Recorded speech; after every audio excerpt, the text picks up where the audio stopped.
심장이 멈춰야 공격을 멈춘다. 상대를 붙잡으면 반드시 기절시키거나 관절을 탈구시켜야만 끝나는 무도로서의 유도.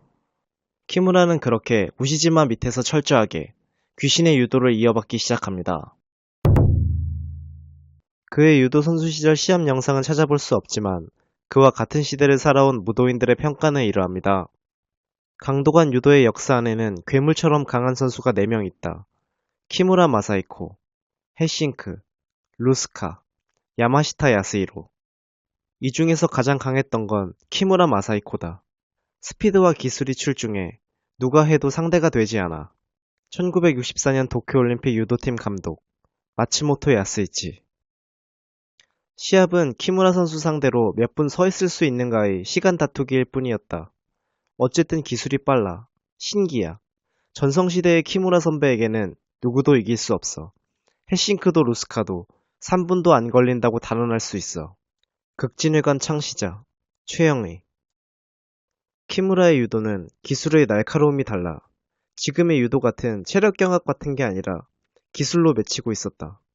어떤 큰 녀석도 한 방에 날려버렸어. 야마시타, 사이토 같은 건 붕붕 넘겨버릴 거야. 요신칸 아이키도 설립자 시오다 고조. 그의 이름을 딴 기술로 인해 그의 이름은 현대의 무도가나 격투기 팬들에겐 너무나 친숙하지만 그의 웃는 모습은 아직 우리에게 낯설기만 합니다. 유도 역사에 단 4명만 갖고 있는 오니, 귀신의 칭호. 싸움의 역사 2번째 이야기. 유도 귀신 키무라 마사히코입니다. 키무라는 1917년 7월 10일 쿠마모토시 남구 카와시레의 당시 지역 최하층민 가정에서 태어났습니다. 강에서 자갈을 채취하는 걸 생업으로 삼는 아버지를 도와 하루 종일 거센 물살을 견뎌내 어릴 적부터 유난히 허리와 힘이 강했는데 가난했으나 힘과 싸움만은 강했던 키무라는 곧 골목대장이 되었지만 소학교 4학년 때 유도가 담임 선생님에게 아무것도 못해보고 두들겨 맞은 것을 계기로 무도에 입문하게 됩니다. 키무라는 쇼도칸이라는 동네 도장에서 쿠마모토 지역의 고류 유술인 타케우치 산토류를 수련하기 시작했는데 수련을 시작한 지 얼마 안 되어 큐슈 지방의 여러 스모 대회에서 우승했고 그대로 구제 친제이 중학교 유도부에 스카웃되어 2학년으로 편입하면서 유도를 시작하게 됩니다. 키무라는 입학 후 나간 대회에서 압도적으로 우승해 초단에 승단하게 되고 계속해서 우승을 이어나가 2년 뒤 4학년 6월 이번엔 한 대회에서 연속으로 10승을 거두며 1단위 유도 교사를 하던 시절인 당시에 벌써 4단에 승단합니다. 그러나 이 천재소년 키무라에게도 최대의 과제가 있었는데 바로 내화자, 누운 기술이었습니다.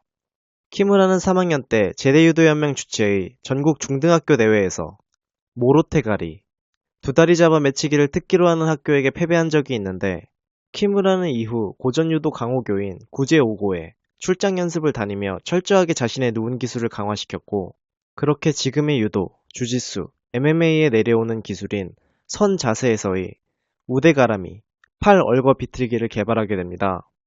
그리고 1년 뒤 같은 대회 결승에서 전년도와 같은 학교를 만나 2다리 잡아 매치기를 제압해 팔 얼거 비틀기로 우승합니다. 가능한 체력을 소모하지 않고 이기는 방법으로서 우대가라미, 팔 얼거 비틀기를 연마한 것이다. 상대가 태클로 들어올 때 왼다리를 한 발 뒤로 빼서 쓰러지지 않게 하고 오른다리를 잡으러 오는 그 왼손목을 오른손으로 잡아 왼손을 위에서부터 쑤셔 넣어 내 손목을 잡아 뒤로 끌어당긴다. 어쩔 땐 똑같이 태클로 들어온 상대가 내 다리를 잡지 못해 거북이 상태가 돼서 거기서 일어나려고 할 때 상대는 무조건 손을 바닥에 짚어 팔이 일자로 펴진다. 그 한순간 역시 오른손으로 상대의 왼손목을 잡아 우대가라미, 팔 얼거 비틀기로 들어간다.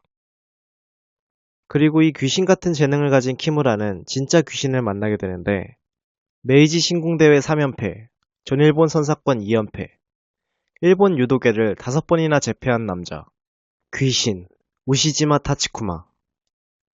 현역 시절 유도계에서 최강으로 평가받았던 남자였으나 오버트레이닝에 의한 건강 악화로 선수 생활을 마감하는 바람에 유일하게 우승하지 못한 대회가 하나 있었는데 바로 천황 앞에서 치러지는 어전 시합인 천남 시합이었습니다.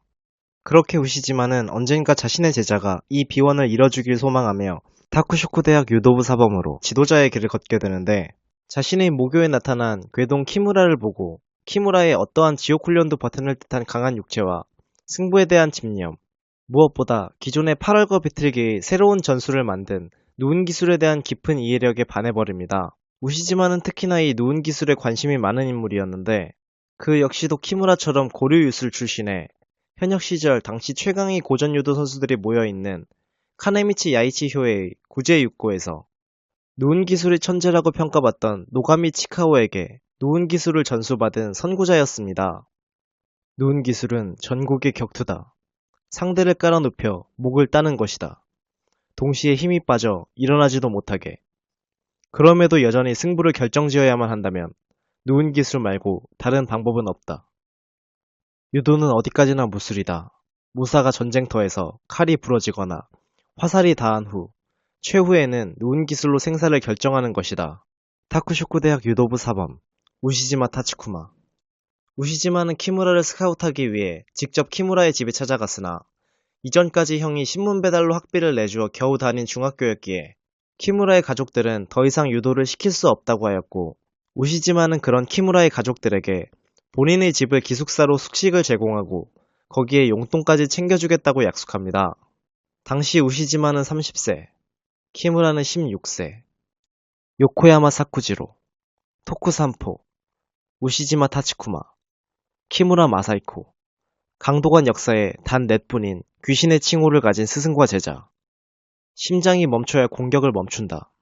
상대를 붙잡으면 반드시 기절시키거나 관절을 탈구시켜야만 끝나는 무도로서의 유도. 키무라는 그렇게 우시지마 밑에서 철저하게 귀신의 유도를 이어받기 시작합니다. 일본에서 서서도 하고 누워서도 하고 고치기, 조르기, 관절기를 완전히 해냈다고 할 사람은 10단 이소가이 하지메, 10단 나가오카 히데이치, 10단 미우네 큐조, 9단 오다 조인, 8단 니노미야 소타로, 8단 우시지마 타츠쿠마, 8단 노가미 치카오, 7단 키무라 마사이코 정도다. 제6고등학교 유도부 사범 카네미치 야이치 효에. 그러나 우시지마 밑에 들어간 키무라는 단 한 번 완패를 경험하게 되는데 상대는 무술전문대학 조수, 선기술의 천재, 아베 켄시로. 아이키도와 유도를 함께 사용하는 그에겐 그 어떠한 기울이기도, 맺히기도 통하지 않았고 이 패배를 계기로 키무라는 최강의 유도가가 되기엔 강함과 유연함을 모두 갖춘 신체가 필요하다고 생각하게 됩니다. 키무라는 매일 훈련이 끝나면 토끼띠으로 1km를 뛰었고 밤마다 스승 우시지마에게 전수받은 단풍나무에 띠를 매달아 매일 하루에 1000번씩 반복하던 매치기 연습에 매치기가 실패했을 때 신체 밸런스가 무너지는 걸 대비해 어린 대나무에 띠를 매달아 하는 1000번의 매치기 연습을 추가합니다. 거기에 키무라는 우시지마와 함께 괴력법의 저자이자 일본의 웨이트 트레이닝을 전파한 선구자 와카키 타케마루의 밑에서 웨이트 트레이닝을 배웠고 지독한 웨이트 트레이닝과 오른 어깨가 왼쪽 어깨보다 길어질 정도의 연습량으로 전성기 170cm, 85kg의 고릴라 같은 육체를 완성합니다. 키무라는 여기에 더해 대학 시절 2학년 때부터 카라테 수련을 병행하여 매일 단련대에 좌우 1000번씩 정권 찌르기를 연습했고 이는 키무라의 유도에도 영향을 주어 그의 또 다른 필살기 오소토가리, 밧다리 후리기, 기울이기에 더해집니다. 밧다리 후리기가 아니라 밧다리 떨구기예요. 밧다리 후리기라고 하면 뒤로 넘어뜨리는데 뒤로 넘어뜨리는 게 아니라 수직으로 떨어뜨려요. 일본 1세대 프로레슬러 엔도 코키치. 아무튼 강렬한 게 키무라 선생님의 밧다리 후리기입니다. 뒤꿈치로 타격을 가해서 상대의 다리를 부수는 거예요. 1976년 몬트리올 올림픽 마이너스 93kg급 금메달리스트 니노미야 카즈히로. 키무라의 두 필살기 밧다리 후리기와 팔 얼거 비틀기. 정수리부터 떨어지는 밧다리 후리기는 낙법조차 불가능해 상대는 그대로 실신.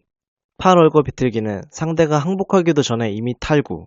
결국 키무라에게 타 도장 출장 지도나 외부 연습에선 밧다리 후리기, 팔 얼거 비틀기에 금지령이 내려졌는데 그럼에도 키무라는 주특기 기술 없이 하루에 100명 이상의 상대와 대련하는 생활을 반복했고 그렇게 키무라의 15년간의 무패 커리어가 시작됩니다. 1936년 고전유도 대회에 타쿠쇼쿠대 대장으로 첫 출전해 팀을 우승시켰고 다음해 1937년 키무라는 고전유도 대회 2연패를 위해 현재 격투기에서 사이드 트라이앵글이라고 불리는 신기술 요코 산카쿠지메를 개발. 결국 고전유도 대회 2연패는 실패했지만 같은 해 제7회 전일본 선사권 대회에 처음으로 출장하여 우승하며 만 20세의 나이에 유도 역사의 유일한 고전유도 대회와 전일본 선사권을 모두 우승한 선수가 되었고, 전일본 선사권 우승은 당시의 최연소 기록이었습니다.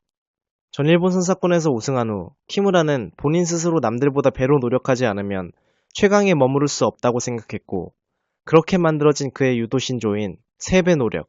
그는 연습량을 다른 선수의 3배로 늘렸고, 자유대련 100회를 포함한 하루에 9시간이 넘는 연습, 여기에 웨이트 트레이닝을 포함하면 연습 시간은 하루에 10시간을 넘어서 결국 사상 최초의 전일본 3연패를 달성하게 됩니다.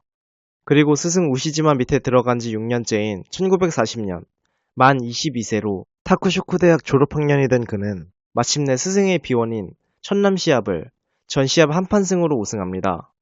그리고 그 모습을 본 당시의 문인들은 이런 평가를 남깁니다. 키무라 앞에 키무라 없고 키무라 뒤에 키무라 없다. 생각해보면 1935년 봄 우시지마 선생님을 의지해 쿠마모토에서 상경해 척대에서 함께 보낸 이 6년이 나의 긴 유도 생활 안에 가장 충실하고 화려한 동시에 가장 괴로웠던 수행의 시대였다.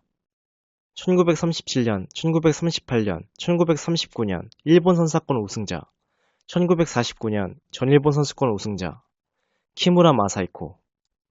그러나 키무라의 전성기는 이때가 마지막이었습니다.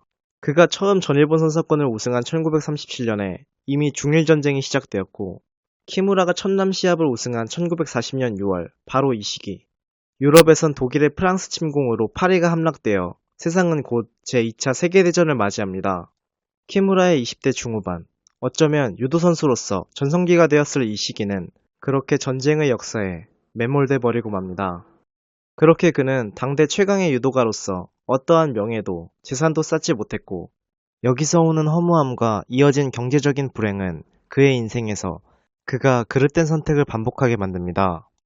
잠시 시간을 돌려 키무라가 천남 시합을 우승하기 4개월 전인 1940년 2월, 조선 반도에서 한 청년이 일본에 도착합니다. 69년생의 스모 요코즈나 후타바야마, 유도 전일본 선사권 3연패의 키무라, 모두에게 칭송받는 당대의 스타인 그들을 보며 이 나라는 스포츠로 성공할 수 있다는 믿음을 갖게 되었고, 청년은 스모 역사로서 맹훈련에 돌입하여 키무라가 천남 시합을 우승한 1940년 6월, 처음으로 도요에 오릅니다. 소년 시절 고향 땅 조선의 부모님이 지어주신 그의 이름은 김신락. 청년 시절 일본인으로 귀화해 후원인의 아들로 들어가 갖게 된 이름 모모타 미치히로. 그리고 세상이 기억하게 될 그의 이름은 스모 역사로서 받게 된 이름 히코나. 역도산. 청년은 14년 뒤 키무라의 인생을 송두리째 뒤흔드는 인물이 됩니다. 준비한 영상이 볼만했다면 좋아요와 구독, 볼만하지 않았다면 싫어요를 꼭 눌러주세요.